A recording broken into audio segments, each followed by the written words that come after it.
साई राम बच्चों, कैसे हैं आप सब। हिंदी कालांश के दूसरे सत्र में आप सभी का स्वागत है। बच्चों, उम्मीद करती हूँ कि आपके पेपर जो हिंदी का पेपर था वह बहुत अच्छा गया होगा। आपको अच्छे अंक मिलेंगे और अच्छे अंक के साथ में आपका रिजल्ट भी बहुत अच्छा होगा। चलिए, अब हम लोगों ने फर्स्ट सेमेस्टर कंप्लीट कर लिया है। हम अब सेकेंड सेमेस्टर की तरफ शुरुआत करते हैं। धीरे धीरे हमें अभी जो आगे की वीडियो है वह उसकी जानकारी प्राप्त करना है। तो आज के इस हिंदी कालांश में मैं आपको जो वीडियो के साथ लेकर आई हूँ, उस वीडियो में मैं आपको हिंदी का एक बहुत ही अच्छा विषय है व्याकरण का, उसे पढ़ाने वाली हूँ, जो कि बच्चों को हमेशा बहुत डिफ़िकल्ट लगता है, टफ लगता है, कठिन लगता है। लेकिन अगर आपने उसके नियम को अच्छे से याद कर लिया तो वह बहुत सरल हो जाता है। जी हाँ बच्चों, सही पहचाना आपने। आज मैं इस वीडियो में आपको संधि के बारे में जानकारी देने जा रही हूँ। इसको आप ध्यान से देखेंगे, जो भी नियम बताए जाते हैं उसे ध्यान देते हैं तो आपके लिए परीक्षा में यह बहुत आसान बन जाएगा। लेकिन यह पूरी तरह से आपके ऊपर निर्भर है कि किस तरह से आप इसे पढ़ते हैं और जो टीचर बता रहे हैं उसके ऊपर कितना ध्यान देते हैं। तो चलिए हम शुरुआत करते हैं। जो हमारा अगला व्याकरण का विषय है संधि, जिसे हम इंग्लिश में क्या बोलते हैं बच्चों, ज्वाइनिंग। संधि, सबसे पहले हमें समझना है कि संधि का अर्थ क्या होता है। तो हम यहाँ पे देखिए, आपको परिभाषा उसके बारे में बताया हुआ है। संधि शब्द का शाब्दिक अर्थ है जोड़ या मेल। क्या अर्थ होता है बच्चों? जोड़ना या मेल करना। मुख्य रूप से वर्णों के मेल या जोड़ को ही संधि कहते हैं। जैसे देव जमा आलय, क्या हो जाएगा? आपको नया शब्द क्या देगा बच्चों? वह देवालय। उत जमा लास, क्या देगा आपको? उल्लास। तो परिभाषा देखते हैं हम कि संधि की जो सही परिभाषा है वह क्या है। दो समीपवर्ती वर्णों के पास पास आने के कारण उनमें जो विकार सहित मेल होता है। विकार का अर्थ आपने पहले भी देखा है, सव्य अव्यय हम लोगों ने पढ़ा है बच्चों। तो विकार का अर्थ होता है बच्चों परिवर्तन। तो दो समीपवर्ती, समीपवर्ती मतलब जो दो वर्ण है जो जब एक साथ में एक पास आते हैं तो उनमें एक साथ पास में आने की वजह से जो परिवर्तन होता है, विकार होता है और उनका मेल भी होता है साथ में, उस मेल में आपको वह परिवर्तन दिखाई देगा। उसे हम क्या कहते हैं बच्चों? उसे हम संधि कहते हैं। जैसे आपने देखा, दो वर्ण जब पास आए तो जो आपको तीसरा शब्द मिला अच्छे से पूरा परिपूर्ण बनकर, उसमें आपने देखा कि वहाँ पर कुछ परिवर्तन हो गया है। तो इसे हम क्या कहते हैं? इसी परिवर्तन को हम क्या कहेंगे बच्चों? संधि कहेंगे। तो संधि का जो परिभाषा है वो आपको समझ में आया।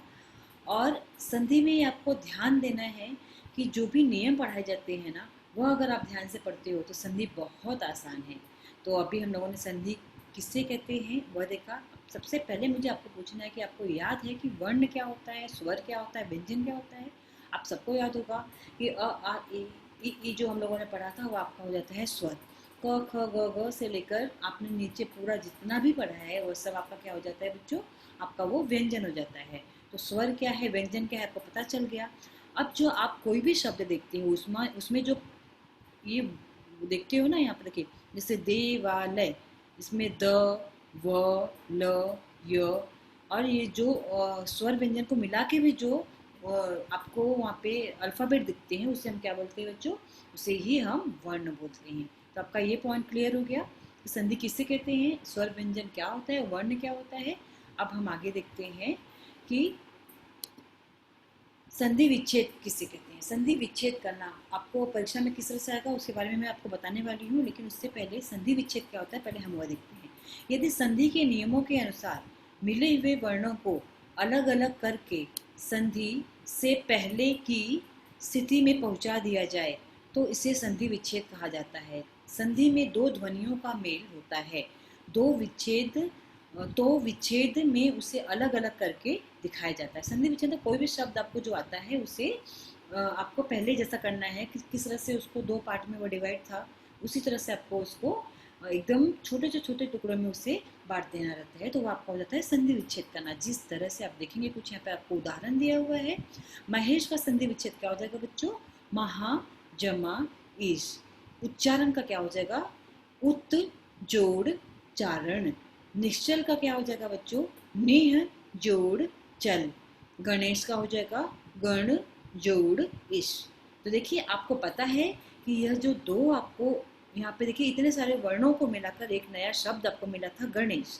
तो उसी तरह से आपको पता होना चाहिए कि अगर आपको एग्जाम में परीक्षा के दौरान आपको पूछा जाता है कि जो शब्द दिया हुआ है या नीचे दिए गए शब्द का संधि विच्छेद कीजिए, तो आपको नियम आपने अगर लर्न किया, याद किया है, तो आपके लिए यह बहुत आसान हो जाएगा कि इसका विच्छेद किस तरह से आपको करना है।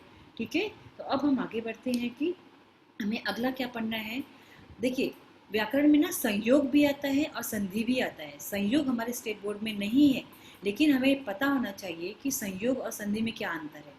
देखिए संयोग में वर्णों का मेल होता है, उनमें परिवर्तन नहीं होता है, पर संधि के कारण वर्णों में परिवर्तन हो जाता है। क्या अंतर है आपने देखा बच्चों?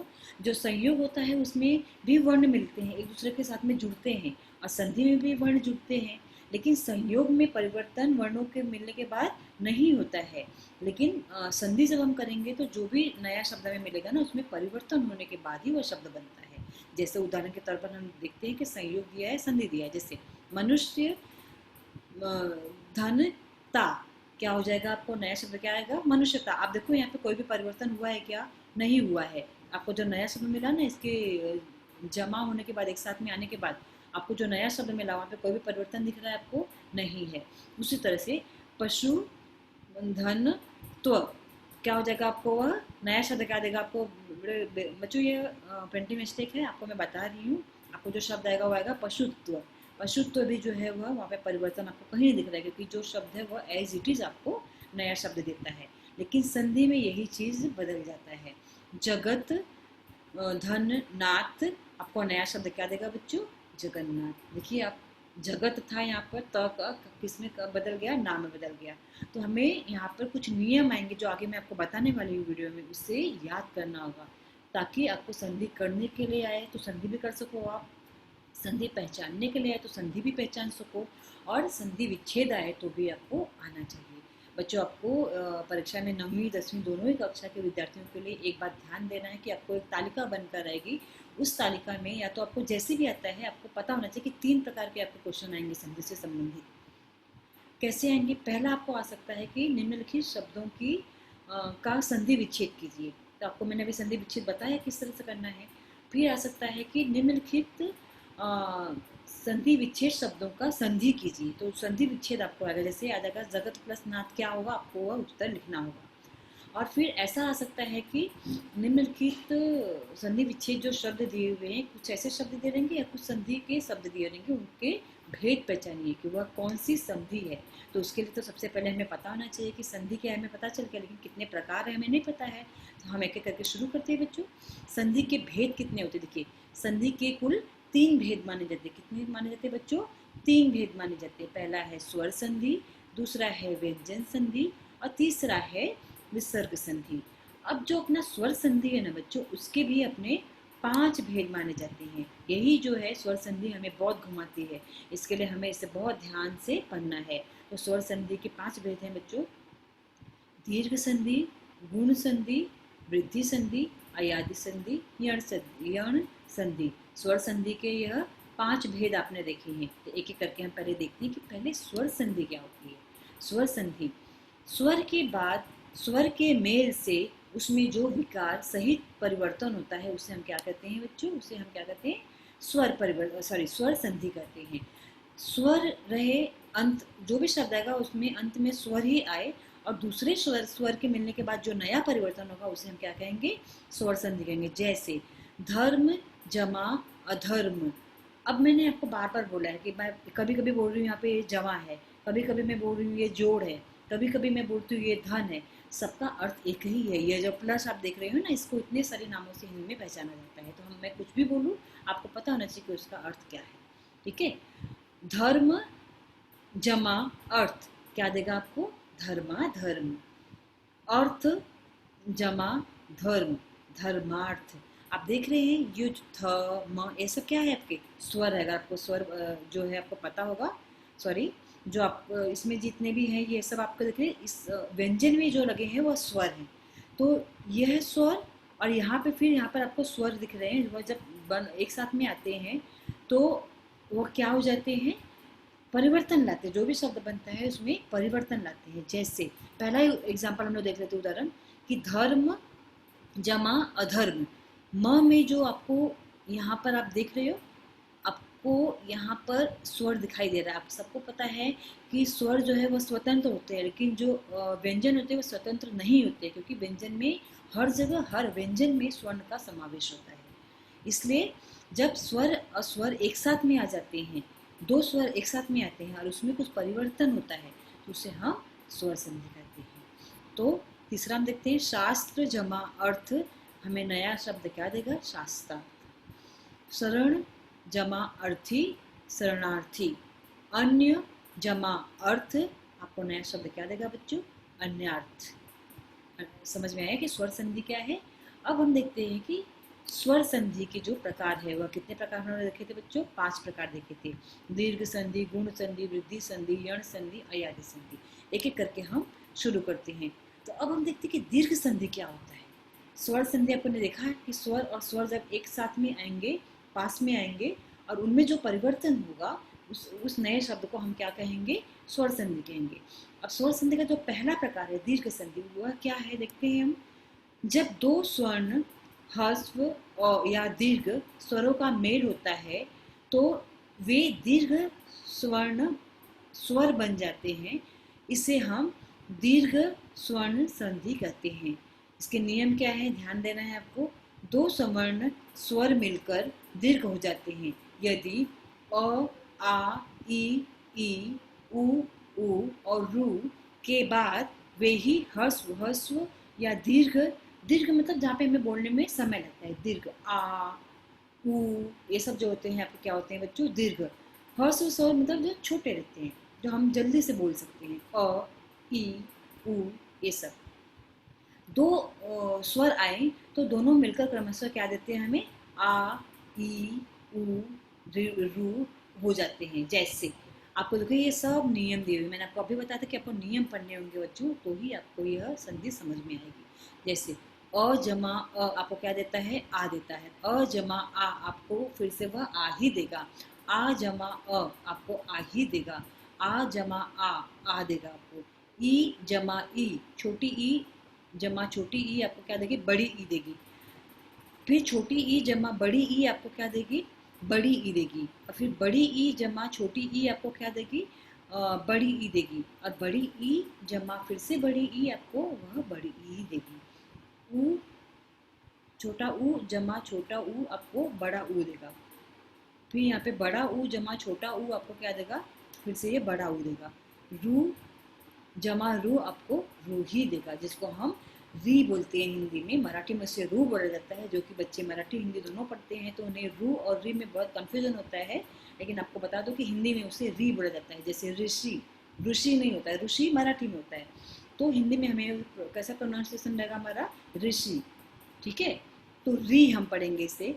अगर आप मराठी प्रोनाउंसिएशन करते हो तो यह रू हो जाएगा। ठीक है, तो हमें यह नियम अगर याद रहती है तो हमें दीर्घ संधि पहचानने में बहुत आसानी होगी। जैसे अत्र जमा अभाव आपको क्या देगा? अत्र अभाव। अब आप ध्यान से देखिए, यहाँ पे देखिए अ है, यहाँ पे अ है, यहाँ पे आपको क्या मिला है? त्रा। जो नया शब्द बना है उसमें आ जाएगा, तो यहाँ पे क्या आपको आ गया है। तो इस तरह से आपको नया शब्द क्या मिला? उसमें जो आपने नियम याद किया था वो उसके हिसाब से आपको मिल रहा है। जैसे पूर्ण जमा अर्क क्या देगा आपको? कोणार्क। क्योंकि न में अ मिल जाएगा तो आपको क्या हो जाएगा? वो आ जाएगा। समझ में आ रहा है बच्चों? जैसे यहाँ पे त्र में आ आया था तो आपको नियम याद करना है। आपको आ दे रहा है। फिर से देखो आपको क्या दे रहा है? आ दे रहा है। तो यह आपकी क्या हो जाएगी? दीर्घ संधि हो जाएगी। आपने यह नियम याद रखा है तो आपको जब भी ऐसे शब्द आएंगे आप बहुत ही आसानी से इसको पहचान सकते हो।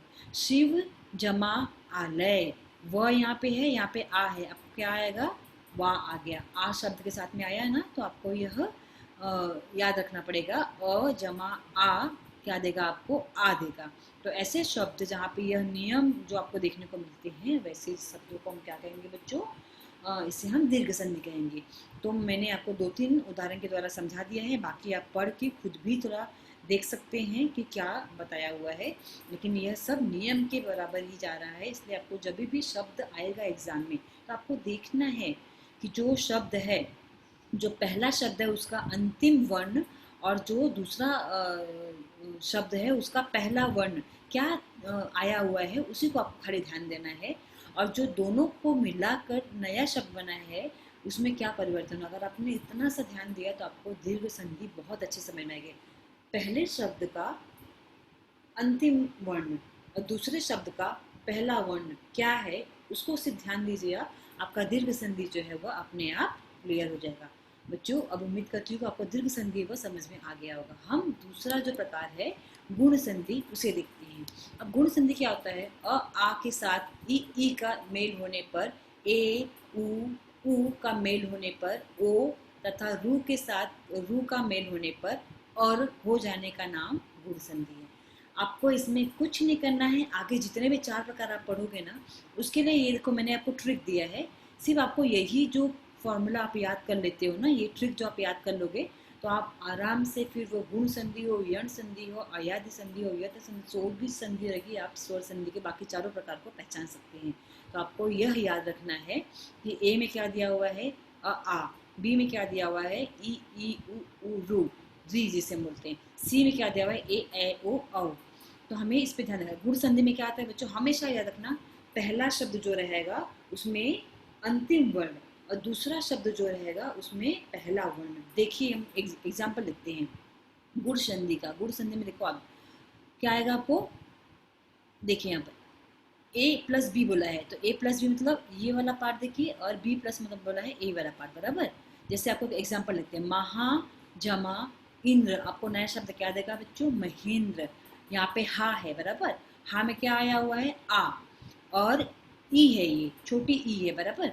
तो छोटी ई जो है अगर आ और छोटी ई जुड़ता है तो यह हमें याद रखना है। खाली आप यह जो है ना इसको याद कर लो, सिर्फ ये कि गुण संधि में ए प्लस बी होता है और ए प्लस बी में क्या है अगर आपको दिमाग में रहना चाहिए। यण संधि में बी प्लस भिन्न स्वर आएंगे। भिन्न स्वर क्या आएंगे मैं आपको बता रही हूँ। अयादि संधि में सी प्लस भिन्न स्वर आएंगे। भिन्न स्वर का अर्थ है यहाँ पे बच्चों जो ए में आ रहा है, ठीक है, आए वाला, तो बी प्लस ए आप लिख सकते हो उसे। अयादि संधि में सी प्लस ए और वृद्धि संधि में ए प्लस सी। अगर ये फॉर्मूला आपने अच्छे से याद कर लिया, ट्रिक आपने अच्छे से दिमाग में फिट कर लिया और यह आपके दिमाग में रहता है तो दीर्घ संधि को छोड़ के स्वर संधि के बाकी जो 4 प्रकार बचते हैं उसे आप बहुत ही आसानी से पहचान लोगे। जैसे आपको जो भी आता है उसमें आपको क्या देखना है कि पहले शब्द का अंतिम शब्द वर्ण जो है और दूसरे शब्द का पहला वर्ण जो है उसमें क्या आया हुआ है। जैसे देखते हैं, देखिए अभी यहाँ पे ध है, पहले शब्द का अंतिम वर्ण क्या है? धी। धी में क्या लगा है? छोटी ई लगा है। छोटी ई मतलब ये। और जो पहला शब्द है, सॉरी दूसरा जो शब्द है उसका पहला वर्ण क्या है? आ। तो हमें याद होना चाहिए ये जो छोटी ई है वो बी में आता है और ये जो आ है वो किस में आता है? ए में आता है। तो बी प्लस ए, बी प्लस ए, बी प्लस ए आपका क्या हो जाएगा? वो यण संधि हो जाएगा। तो अगर आपको ऐसे आता है तो आप आराम से आइडेंटिफाई कर सकते हो कि आपका यह क्या है? यण संधि है। तो आपको कुछ नहीं करना है, आपको सिर्फ नियम जो बताए जा रहे हैं उसको ध्यान देना है। तो इस तरह से हम गुण संधि और बाकी जो चारों संधियाँ हैं उसको वर्णन करके देख लेते हैं। देखिए ये भी आपको पढ़ के रहना है, तो ये भी नियम ही है, तो आपको याद रखना है। अ आ का मेल जो है वो आपको क्या देगा? ए देगा। और ए के साथ होने से ए तथा ओ के साथ होने से औ में परिवर्तन जो होता है वही हम वृद्धि संधि करते हैं। तो हमें याद रखना है कि अ आ का आपको जो मेल होगा तो ए देगा वृद्धि संधि में, और ए के साथ में होने पर उसमें ए तथा औ के साथ होने पर औ में परिवर्तित हो जाएगा। तो यह हमें वृद्धि संधि में ध्यान देना है। फिर से वही ट्रिक आपको याद रखना है कि वृद्धि संधि जो है वह क्या है? आपको ए प्लस सी, तो जो भी शब्द आपको आता है उसमें ध्यान देना है कि ए प्लस सी। ए मतलब आ और सी का मतलब है ए ओ औ। अब देखिए सदा जमा एव, सदा जो है इसमें देखिए दा आ आया हुआ है। आपका क्लियर हो गया कि ए वाला कॉलम आया हुआ है। और एव दूसरे शब्द का जो पहला वर्ण है वो क्या है? ए। आपको तीसरे कॉलम में दिया हुआ है, सी में दिया हुआ है, तो ए प्लस सी आप आराम से आइडेंटिफाई कर सकते हो कि आपने जो फॉर्मूला याद किया था, ट्रिक याद किया था, उसमें क्या था? ए प्लस सी। तो आपका हो जाएगा वह वृद्धि संधि। मुझे समझ में आया कि वृद्धि संधि क्या होता है। अब हम अगला देखते हैं यण संधि क्या होता है। यण संधि जो है उसमें ई उ या री का मेल यदि असमान स्वर में होता है तो ई को य और उ को व और री को र हो जाता है।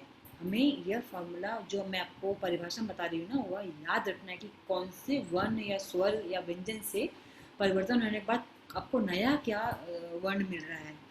तो ऐसा कुछ होगा तो उसे हम क्या कहेंगे बच्चों, यण संधि कहेंगे। अगर ये याद करोगे तो आपको संधि विच्छेद करने के समय इजी पड़ेगा।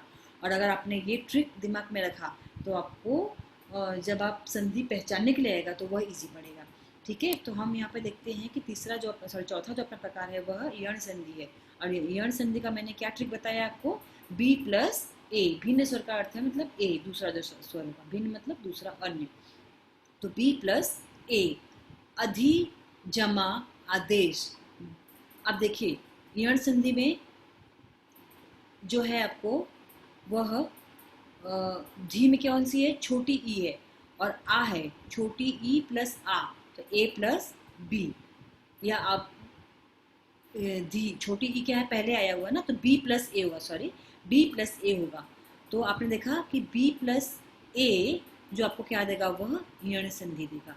जैसे अध्यादेश का आपने देखा, अधि जमा आदेश। आप देखिए अब परिवर्तन क्या होगा उसको भी आपको ध्यान देना है बच्चों। आपको बताया गया है क्लियर कि जो ई उ है उसके परिवर्तन के द्वारा नया शब्द को क्या या नया वर्ण क्या मिलेगा, ई के लिए आपको मिल जाएगा य, और उ के लिए व मिलेगा, और री के लिए र मिलेगा। इसलिए ये सब चीज़ें आपको याद रखना है, साथ में ये ट्रिक याद रखना है। तो यण संधि कैसे हो गया, बी प्लस ए अपने फॉर्मूला अगर याद रखा, ट्रिक याद रखा, तो आपको पता चल जाएगा ये आपकी कौन सी संधि है, यण संधि है। इसके पहले इसके बाद हम लोग देखेंगे कि जो हमारा अंतिम संधि है अयादि संधि। अयादि स्वर संधि क्या है, ए तथा ओ औ का मेल किसी अन्य स्वर के साथ होने से क्रमशः आय तथा औ आओ होने को अयादि संधि कहते हैं। तो इस तरह से देखिए, आप नीचे देखिए ना, इस तरह से आपको जब कुछ दिखेगा परिवर्तन तो आपका वो हो जाएगा अयादि संधि। इसके लिए भी आपको ये याद रखना है, और साथ में आपका ये जो ट्रिक मैंने दिया है वो याद रखना है। और अयादि संधि में हमें क्या मिलता है बच्चों, सी प्लस ए, सी प्लस ए। तो जो भी शब्द जैसे गायक, गई, आई की मात्रा है ना यहाँ पर देखिए, गई। और दूसरे शब्द में जो हमारा पहला वर्ण है वो क्या है, अ कहाँ है, ए, तो सी प्लस ए आपको नया शब्द क्या देता है बच्चों, गायक। समझ में आया आपको। तो ये हमारा हो जाएगा अयादि संधि। तो यहाँ पर हम लोगों ने बच्चों स्वर संधि के 5 प्रकार पढ़े हैं, दीर्घ संधि, गुण संधि, यण संधि, अयादि संधि और वृद्धि संधि। और एक एक करके हमने सब देखा है कि किस तरह से उसे हमें पहचानना है, उसके नियम क्या है वो याद करना है। तो अगर आपने नियम याद रखा और जो मैंने आपको ट्रिक बताई है वो याद रखा, तो आपके लिए स्वर संधि का जो 5 प्रकार है वह समझना बहुत आसान हो जाएगा। और उसके साथ में हम लोगों ने गुण संधि देखा, वृद्धि संधि देखा। वृद्धि संधि के लिए ए प्लस सी होता है, गुण संधि के लिए ए प्लस बी होता है, और यण संधि के लिए बी प्लस ए होता है, और अयादि के लिए सी प्लस ए होता है। खाली आपको ये ट्रिक दिमाग में रखना है, और जो कॉलम में क्या दिया हुआ है वह याद रखना है, साथ में आपको नियम याद रखने हैं। बस आपका स्वर संधि जो है वह एकदम पक्का हो जाएगा, आप कभी भी पूरी ज़िंदगी में नहीं भूलोगे। अब हम देखते हैं बच्चों, आपने अभी जो सिर्फ स्वर संधि पढ़ा है, अगला जो हमारा दूसरा प्रकार है संधि का वह है व्यंजन संधि, और तीसरा है विसर्ग संधि। तो व्यंजन संधि क्या है, विसर्ग संधि क्या है, थैंक गॉड आपको यहाँ पे कुछ टॉपिक नहीं है और कुछ इसके भेद नहीं है। तो आपको अब 2 जो पढ़ने हैं वो अपने अपने स्वतंत्र हैं, उन्हें ही पढ़ना है। जैसे स्वर संधि में 5 थे वो आपने पूरा क्लियर कर लिया। अब हम व्यंजन पढ़ेंगे और जो उसके बाद है विसर्ग पढ़ेंगे, ठीक है। तो हम व्यंजन संधि किसे कहते हैं, तो देखिए व्यंजन के योग से होने वाले परिवर्तन को व्यंजन संधि कहा जाता है। मैंने आपको बताया था व्यंजन क्या है, क ख ग घ च छ ज ज, ये सब ट ट प प फ फ त थ, वो सब आपका क्या है, व्यंजन संधि है। तो उदाहरण के तौर पर हम देखते हैं व्यंजन प्लस स्वर। जब व्यंजन और स्वर एक साथ में आएंगे और जो परिवर्तन होगा उसे हम क्या कहेंगे बच्चों, उसे हम व्यंजन संधि कहते हैं। जैसे दी प्लस गज, देखिए द में छोटी ई लगी है बराबर, और ये जो ग है वो आपका व्यंजन है, तो व्यंजन और स्वर एक साथ में आया तो आपको नया शब्द क्या मिला, दिग्गज। चित्त जमा आनंद, त आपका व्यंजन है, लेकिन स्वर क्या, आ जो है आपका स्वर है। तो आपको पता है कि जब व्यंजन और आनंद एक साथ में, सॉरी, व्यंजन और स्वर एक साथ में आ रहे हैं तो आपको नया शब्द मिल रहा है चिदानंद। तो आपका ऐसा किधर भी अगर आता है जहाँ पर कि ऐसे शब्द आते हैं कि जहाँ पर व्यंजन और स्वर के पास आने के कारण परिवर्तन हुए हैं, तो आप बहुत ही आसानी से पहचान सकते हो कि वो आपका क्या हो जाएगा बच्चों, व्यंजन संधि हो जाएगा। लेकिन आपको पता होना चाहिए कि व्यंजन और व्यंजन पास में आते हैं तो भी जो परिवर्तन होता है उसे भी हम व्यंजन संधि कहते हैं। तो आपको वह शब्द दोनों के याद रखने हैं कि अगर व्यंजन और व्यंजन साथ में है और व्यंजन और स्वर साथ में आए तो जो परिवर्तन होकर आपको नया शब्द आता है उसे हम व्यंजन संधि कहते हैं। जैसे देखिए यहाँ पे सत जमा जन, यह भी व्यंजन है और यह भी व्यंजन है, बराबर। आपको नया शब्द देता है सज्जन। वाक जमा जाल, यह भी व्यंजन है और यह भी व्यंजन, आपको नया शब्द देता है वाकजाल। सम जमा चार, आपको नया शब्द क्या देता है बच्चों, संचार। देखिए म का न में परिवर्तन हो गया और प्लस देखिए दोनों ही व्यंजन है। तो इस तरह से आपको याद रहना चाहिए कि जो व्यंजन संधि है उसमें हमें पता होना चाहिए कि व्यंजन व्यंजन पास आए या व्यंजन स्वर पास आए तो जो भी परिवर्तन होगा उसे हम व्यंजन संधि कहते हैं। अब हम देखते हैं कि विसर्ग संधि क्या है। विसर्ग के लिए आपको यह चिन्ह रहेगा। अगर आपको ऐसा चिन्ह लगा हुआ आता है तो आप बहुत ही आसानी से पहचान लोगे कि आपका क्या है, यह विसर्ग संधि है। उसी तरह से जो आपने अभी पीछे व्यंजन संधि पढ़ा है बच्चों, उसमें देखिए ये ऐसा रहेगा हलन। तो अगर ऐसा कुछ आता है तो आप बहुत ही आसानी से पहचान कि आपका व्यंजन है। और स्वर संधि तो आपको आसानी से पता चल जाता है कि स्वर संधि क्या है। स्वर संधि सिंपल है, आपने 5 प्रकार पढ़े हैं। व्यंजन में आपको हलंत लगा हुआ आएगा और विसर्ग में आपको 2 डॉट लगा हुआ आएगा। और अगर आपको पढ़ने के लिए आएगा तो भी आपको पता होना चाहिए कि नियम अगर आपने याद रखे हैं तो बहुत ही आसानी से आप पढ़ सकते हैं। तो विसर्ग संधि में हम देखते हैं बच्चों, विसर्ग के बाद स्वर या व्यंजन आने से जो परिवर्तन होता है उसे हम क्या कहते हैं, विसर्ग संधि कहते हैं। जैसे निह जमा चय, क्या हो जाएगा नया शब्द आपको, निश्चय। दुह जमा गति, दुर्गति।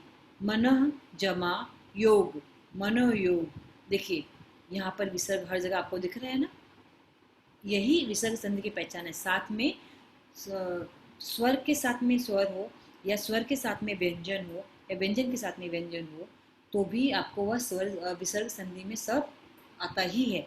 आपको यह चीज़ ध्यान देना है कि विसर्ग में स्वर या व्यंजन आपस में जो भी परिवर्तन होगा उनके पास में आने से उससे हम क्या कहते हैं, विसर्ग संधि कहते हैं। अभी आप बोलोगे कि मिस यहाँ पे जो आप बोल रहे हो कि निह जमा चय आया था, यहाँ पर श कहाँ से आ गया। तो इसके लिए ही मैं आपको बोल रही हूँ कि जो नियम बताए गए हैं, जो आपको ट्रिक बताया गया है उससे आपको फॉलो करना है। अगर आपने वह दिमाग में रखा तो आपका फिर जो आपको यह नियम के साथ में और मैक्सिमम कितना भी ट्रिक पढ़ लो, कितना भी नियम पढ़ लो, आपको एक बात यहाँ पर ध्यान देनी है कि जितना भी आपको सिलेबस में शब्द आता है वह सारे शब्द को थोड़ा सा ध्यान में रखना पड़ेगा, जो कि आपको संधि को समझने के लिए बहुत आसान पड़ेगा। तो यह नियम अगर आप पढ़ते हैं तो आपको विसर्ग संधि, व्यंजन संधि और स्वर संधि में क्या है वह बहुत ही आराम से समझ में आएगा। अब हम देखते हैं कि हमें परीक्षा में किस प्रकार के प्रश्न आ सकते हैं। तो बहुत ही आसान है बच्चों, मैंने आपको पहले भी बताया था कि ऐसे ऐसे तरह से निम्नलिखित शब्दों का संधि कीजिए। तो जैसे आपको कुछ उदाहरण दिया हुआ है, विद्या जमा आनंद, क्या हो जाएगा आपको पता होना चाहिए अभी, विद्यानंद। रमा, सॉरी ये इसका मैंने नहीं कर पाई हूँ। जैसे दूह प्लस जन, दुर्जन। नेह जमा रस, नीरस। रवि जमा इंद्र, रविंद्र। नर जमा, हाँ देखिए ये जो इस आप देख रहे हैं ना, ये इसका है। रमा जमा ईश, रमेश, रमेश। नर जमा इंद्र, नरेंद्र। उत जमा लेख, उल्लेख। सम जमा कल्प, संकल्प। भव जमा उक, भाव। तो आपको नियम सिर्फ याद करना है बच्चों, नियम से आप आराम से संधि कर सकते हैं जो भी आएगा। उसी तरह से आपका दूसरा प्रश्न है कि इस तरह से भी आपको आ सकता है कि निम्नलिखित शब्दों का संधि विच्छेद कीजिए। अनुच्छेद, पुण्यात्मा, महेंद्र, देवर्षि, परोपकार, नायिका, तपोबल, प्रत्येक, निश्चल। अभी निश्चल का अभी अभी हम लोगों ने किया है अच्छा, ये निश्चल है। अब मैंने आपको पीछे बताया हुआ है किस तरह से उसमें निश्चल का क्या है, तो यह भी आप थोड़ा करके देखिएगा विच्छेद का। और संधि पहचानने के लिए आएगा तो भी बहुत आसान है बच्चों। अभी देखिए एक एक करके इतना समय नहीं है, नहीं तो हम एक एक करके सब शब्द ले सकते हैं, लेकिन ये थोड़ा सा आप होमवर्क ही समझ लीजिए। आप होमवर्क करके देखिए, नहीं आएगा तो फिर हम यहाँ पर आपके लिए बैठे हैं, आपको कभी भी बता सकते हैं जो भी आपको डाउट होगा। जैसे संधि पहचानने के लिए आया था, आपको मैंने बोला स्वर संधि जो है एकदम सिंपल है। विसर्ग में आपको क्या करना है, व्यंजन उसमें हलंत लगा रहेगा, और व्यंजन में आपको व्यंजन में हलंत लगा हुआ रहेगा, और विसर्ग में आपको 2 डॉट रहेगा। तो आपको देखिए मन धन रथ, क्या हो जाएगा ये मनोरथ। लेकिन आपको ये पहचानने के लिए आया है, तो आप क्या पहचान सकते हैं, क्योंकि दो डॉट है तो क्या है आपका ये, अगर आपको याद होगा तो विसर्ग संधि है। Very good. सत जमा जन, सज्जन, तो ये आपको पता है कि हलंत है, तो क्या हो जाएगा आपका यह जो है आपका व्यंजन संधि। परम धन आनंद, परमानंद, परमानंद, तो आपको पता हो जाना चाहिए कि इसमें कुछ भी प्रॉब्लम नहीं है, कोई भी साइन नहीं है, तो आप आराम से यहाँ पे देख सकते हैं कि आपका यहाँ पर व्यंजन और यहाँ पर स्वर का जो जमा समावेश है, उसके द्वारा आपको नया शब्द क्या मिलेगा, परमानंद, तो आपका यह स्वर संधि है। परि जमा इच्छा, तो परीक्षा हो जाएगा। अब जो एग्ज़ाम देते हैं उससे बोलते, ठीक है। तो इस तरह से हमें एग्ज़ाम में आएगा। अगर आपने ध्यान से ये वीडियो देखा और नियम को याद किया, तो आपने जो भी पढ़ा है स्वर संधि, विसर्ग संधि, व्यंजन संधि और स्वर संधि के भी जो हम 5 प्रकार पढ़े हैं, वो बहुत ही आसान है आपको समझने के लिए, क्योंकि आपको एग्ज़ाम में सिर्फ इसी प्रकार से पूछा जाएगा। या तो आपको संधि करने के लिए पूछा जाएगा, या तो आपको संधि विच्छेद के लिए पूछा जाएगा, या तो आपको संधि पहचानने के लिए पूछा जाता है। अब बच्चों, मैंने शुरुआत में आपको बोला था कि कभी कभी आपको ऐसे तालिका बनी हुई रहती है, उसमें 2 शब्द आएंगे और आपको ये 2 मार्क्स के लिए आता है ज़्यादा से ज़्यादा, और उसमें ही आपको ये तीनों का समावेश हो जाता है कि संधि कीजिए, संधि विच्छेद कीजिए, संधि पहचानिए। आपका जो हिंदी का बुक रहेगा, आपके पास वर्क बुक भी है, उसमें आपको इस तरह की तालिका दी हुई है, उसमें जाकर आप इसे देख सकते हैं। तो उम्मीद करती हूँ कि यहाँ पर आपको संधि समझ में आई होगी। कहीं पे भी कुछ और परेशानी रहेगी, नहीं समझ में आएगी, तो जब हमारा रिवीजन वीडियो होगा उस दौरान आपको फिर से समझा दिया जाएगा। तब तक आप इसे अच्छे से समझने की कोशिश कीजिएगा, क्योंकि संधि कठिन जरूर है, लेकिन अगर आप समझते हो तो नामुमकिन नहीं है, बहुत आसान है, इसे आप समझ सकते हैं। ठीक है बच्चों, अपना ख्याल रखिए, अच्छे से पढ़ाई कीजिए, जो भी पढ़ाए जा रहे हैं और अपने उत्तर पुस्तिका में नोट डाउन कीजिए। धन्यवाद बच्चों।